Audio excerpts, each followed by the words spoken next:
Como vão, Raverins? Tudo bem? Vamos aqui para a segunda parte da nossa Parashá Shavua, da nossa porção da semana. Nós estamos aqui no capítulo 19, tá? Vamos estar fazendo a leitura do versículo 18, tá?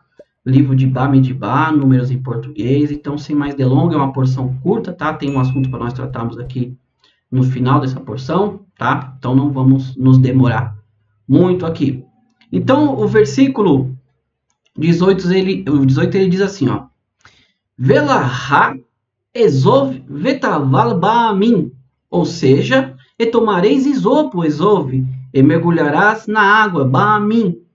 Ishitaho verrizá al haohel, ou seja, né, um homem puro, verrizá, ele aspergirá al haohel, sobre a tenda, né, veal kol hakelim, e sobre os utensílios, veal har ne fachote, ou seja, né, na fachote, e sobre cada pessoa, sobre as pessoas ali. Asher Hayushan, que estavam lá, ver Alha Nogueia, e sobre aqueles, né, que tocou Baetsen, tocou em algum osso, né? O ver Haal, ou seja, no manto, ou Baemet, ou tocou em um cadáver, ou Bakever, ou num túmulo, tá? Então nós vemos que o primeiro versículo aqui, 18, ele fala justamente se uma pessoa vai pegar, né, uma pessoa pura, ela tem que pegar um isopo ali, ela tem que mergulhar na água, né, e aspergir na tenda, em todos os utensílios, em todas as pessoas que estavam ali, né, em qualquer um que tenha tocado em um osso, em um morto, um corpo ou em um túmulo, né, Bakev, num túmulo. Ele vai molhar no isopo aquela água juntamente com as cinzas da vaca vermelha e vai jogar ali sobre aquelas pessoas que que tocaram em um desses, vamos dizer assim, ossos ou cadáver que impurificou as pessoas, tá? O versículo 19 nos diz assim, ó, a pessoa pura aspergirá a água com as cinzas sobre a pessoa impura no terceiro dia e no sétimo dia. No sétimo dia ela tornar-se-á pura. Mas primeiro ela deve imergir suas roupas, desculpa, e lavar-se na água do Mikvah. Ela tornar-se-á pura à noite. Então tem todo esse processo que nós comentamos na primeira parte ali, que não é algo totalmente compreensível a nós, mas era feito. Se uma pessoa ficar impura e não se purificar, né, e entrar assim no santuário, sua alma será cortada da congregação porque ela impurificou o santuário de Deus. Tá? Foi dito isso também na outra porção. A primeira parte lá. Depois ela continuou impura uma vez que a água para aspersão não foi borrificada sobre ela. Ela será, este será um decreto perpétuo. Quem asperge a água da aspersão deverá imergir suas roupas no banho ritual, no mikveh, e quem entrar em contato com a água para aspersão permanecerá impuro até o anoitecer. Versículo 22. Qualquer coisa tocada por uma pessoa impura tornar-se-á impura. Quem tocar nela ficará impura até a noite. Então, a pessoa que ela está impura, está nesse processo de purificação pela cinza ali da vaca vermelha com água. Se ela está impura, a pessoa que tocou nela está impura. Se ela tocou em algo está impuro, tá? E continua assim. Vaiavul Bnei Israel Kohaedat, ou seja, né, toda a congregação dos filhos de Israel, Midbar, desculpa, né, chegou ao deserto, ao deserto de Sim, no primeiro mês, e o povo se estabeleceu em Kadesh. Aqui nós vamos entrar numa outra situação, tá? Então, o começo dessa nossa segunda parte, ela continua ali com as leis sobre a questão da fará, né, da vaca ali vermelha, tá? Explicações. Agora ela entra num outro assunto. Que outro assunto? Que Vaiavu, né? Vaiavu, Bnei Israel, Kol Ha'edah, ou seja, toda a congregação chegou Midbar, né? Midbar, Tzav, né? Sim, Barrodesh, chegou no deserto de Sim, no mês, né? Barrodesh, Harishon, no primeiro mês ali, e o povo se estabeleceu em Kadesh. Aí vem onde nós queremos trabalhar um pouquinho aqui. Miriam faleceu ali e foi enterrada ali. A congregação não tinha água, por isso eles se voltaram contra Moshe e Aharon. Antes de nós terminarmos aqui, tá? Deixa eu explicar para vocês. Eu já falei inúmeras vezes aqui, quem está me acompanhando, que a Torá ela não está em ordem cronológica. A primeira parte dessa porção de Ruká, sobre a vaca vermelha, ela foi dita antes da questão de Moshe enviar os espiões, tá? Aí a porção começa explicando. Agora chega essa porção aqui da morte de Miriam, tá? Que ela faleceu no mês de Nissan, né? No primeiro dia do mês de Nissan ali. Isso aqui já são 40 anos depois do que o povo passou no deserto. Por isso o versículo aqui, vocês têm que entender que no hebraico a gente consegue entender tudo, né? Quando diz assim, vai vo ul bnei Israel kol haedah, ou seja, toda a congregação dos filhos de Israel já não era mais aquela congregação. O Rashi ele até explica assim, ó. Vamos lá.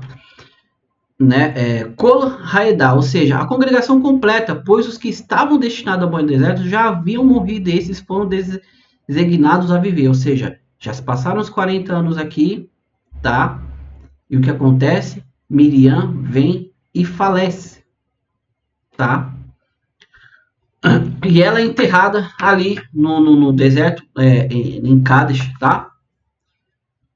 E o versículo 2 ele não fala algo interessante, que a congregação não tinha água, porque por isso eles se voltaram contra Moshe e Aharon. Eu vou ler aqui, a gente adentra nessa questão, porque só são alguns versículos aqui, tá? Versículo 3. O povo brigou com Moshe. Eles falaram alto. A Torá fala, eles gritavam com Moshe, dizendo, se ao menos tivesse morrido diante de Deus com a morte de nossos irmãos, que nossos irmãos, aqueles que morreram, né, com a morte do nosso irmão que ocorreu através da peste, né?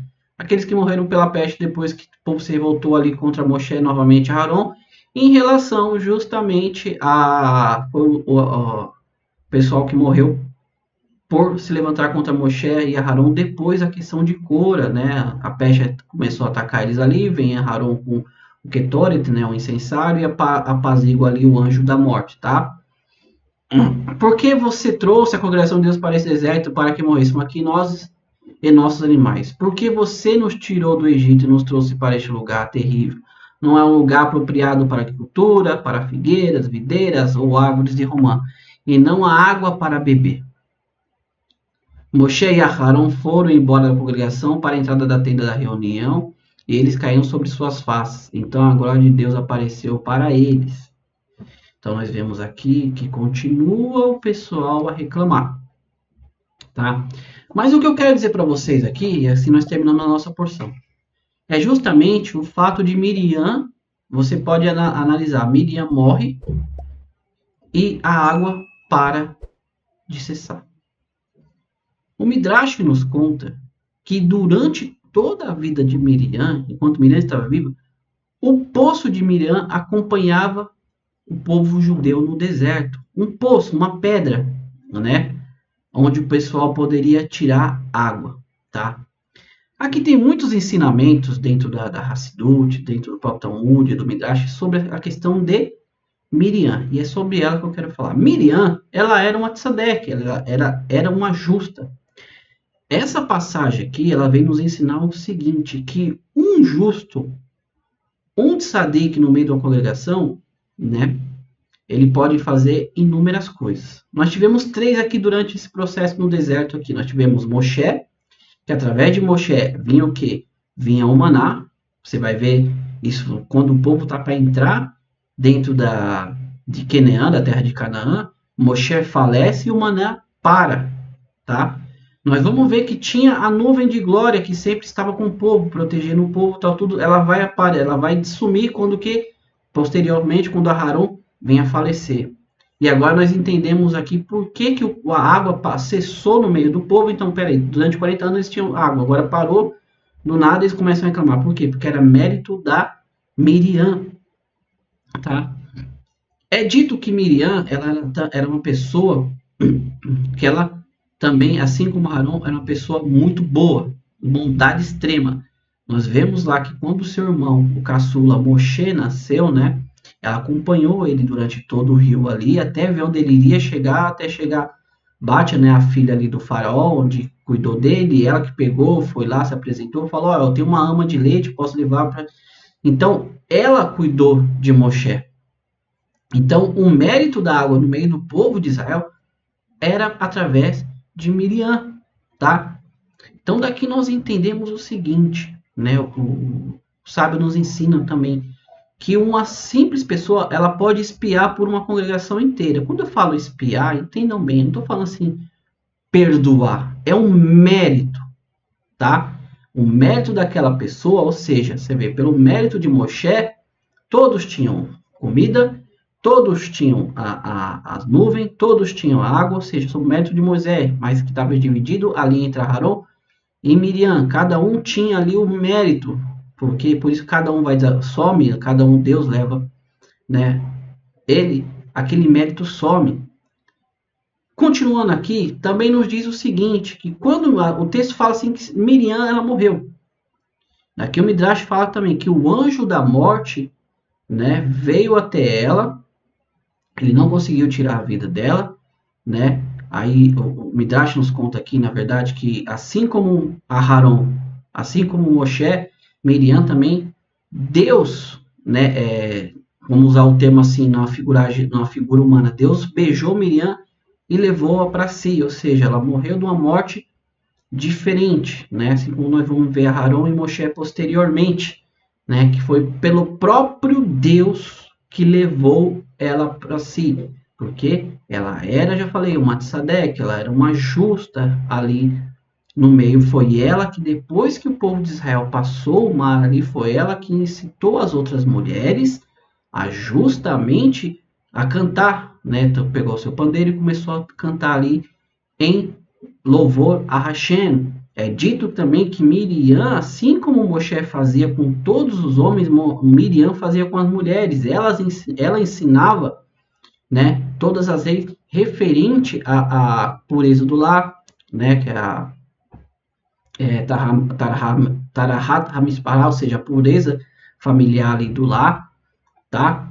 Ela cuidava de todas as mulheres da congregação, ensinando aquilo que era de direito dos mandamentos para a mulher, tá? Então, quando Miriam veio e falece, as águas também sumiram. O poço, a pedra que acompanhava o povo judeu em cada lugar, eles chegavam, aquela pedra se colocava, diz assim, que no alto, da onde jorrava água, e toda a congregação vinha e pegava d'água. Quando ela falece, aquele mérito que ela tinha dentro do meio da congregação também foi-se com ela, e a água justamente sumiu, tá? Como nós lemos aqui nos últimos textos aqui, a congregação chega até Moshe, tem muita coisa que nós poderia falar aqui também, que o Midrash nos relata aqui, que na verdade Aharon, quando viu a congregação ali, falou, né, viu que eles estavam, ou seja, Moshe e Aharon disse que eles estavam ali na tenda da reunião, eles estavam em luto por Miriam, tá? Quando Aharon viu que a congregação estava chegando, Aharon falou, olha, eles estão vindo, né, justamente também em luto por nós, por perdermos nossa irmã. Moisés ali falou, não, lá vem eles reclamar novamente. E Aharon falou, não, Moisés, você está vendo errado. Mas Aharon, depois, quando aconteceu aqui, o povo veio reclamar, Aharon entendeu que Moshe já estava, né, por todos esses anos, ele compreendeu como aquela congregação sempre foi, tá bom? Mas não vamos encerrar com isso, vamos encerrar aqui justamente com o mérito de Miriam no meio do povo ali de Israel. Então, meus amigos, aqui nós aprendemos que um justo, um tzadik, né, como é na nossa geração, que foi o Rebbe de Lubavitch, o justo tzadik no nosso meio, e por através dele, né, você vê como o judaísmo ele acabou se expandindo. Não há um lugar no mundo que você não tenha um emissário do Rebbe ali, né, um rabado. Então, da mesma maneira, o mérito do Rebbe ainda está conosco até os dias de hoje, no nosso meio aqui, tá? Justamente como foi Miriam ali, também o Rebbe é conosco. Então, daqui nós aprendemos bem importante. Mas se nós estamos aqui até hoje, estamos tendo a bênção, é porque o mundo ele ainda existe por causa justamente do mérito dos tzadikim. E na nossa geração agora nós temos o Rebbe de Lubavitch sobre também essa geração. Tá bom, amigo? Não vamos nos estender mais. Era só uma porção curta, tá? Tem muita coisa para falar, mas vamos encerrar aqui, tá? E como mais uma vez eu digo, muito obrigado, tá? Um Bekol Tov, tudo de bom, Atzlahá, sucesso na vida de cada um, Parnassá, sustento sobre nós todos, tá?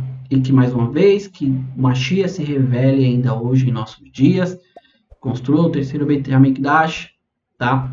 E aí podemos voltar com o serviço a Hashem. No demais, meus amigos, se Deus quiser assim, estaremos aqui de volta amanhã com a terceira parte da nossa porção de Hukat, se não, se for da vontade de Deus, que Mashiach retorne hoje, tá bom? Amigos, Bekol Tov, tudo de bom, Todarabá, muito obrigado e Lehi Traot, até mais, fiquem com Deus, tchau, tchau.